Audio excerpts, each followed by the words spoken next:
જામનગર, દ્વારકા, પોરબંદર જિલ્લાની આંગણવાડીમાંથી થયેલ ચોરીનો ભેદ ઉકેલાઈ ગયો છે। આંગણવાડીઓમાંથી ગેસના બાટલાની ચોરી કરનાર શખ્સ ઝડપાયો।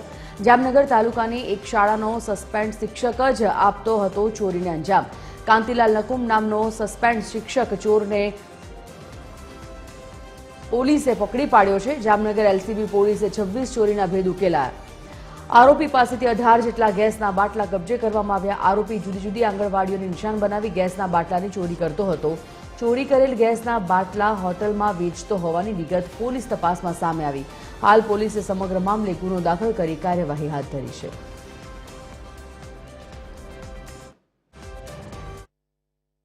द्वारका और पोरबंदर जिले के आंगनवाड़ी सेंटर से गैस सिलेंडर चोरी के कुल 26 केस जामनगर एलसीबी की टीम ने पीआई वीएम लगारिया के नेतृत्व में डिटेक्ट किया है और इसमें एक आरोपी कांति भाई नकुम इसको अरेस्ट किया गया है।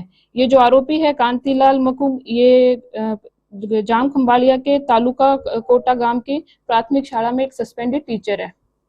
इसका एमओ ये रहता था, ये जो भी आंगनवाड़ी सेंटर्स है उनकी रेकी करता था और जब इसे सही समय लगता था आंगनवाड़ी सेंटर्स का ताला तोड़ के उधर से गैस सिलेंडर्स चोरी करके ले जाता था अपनी 2 व्हीलर पे।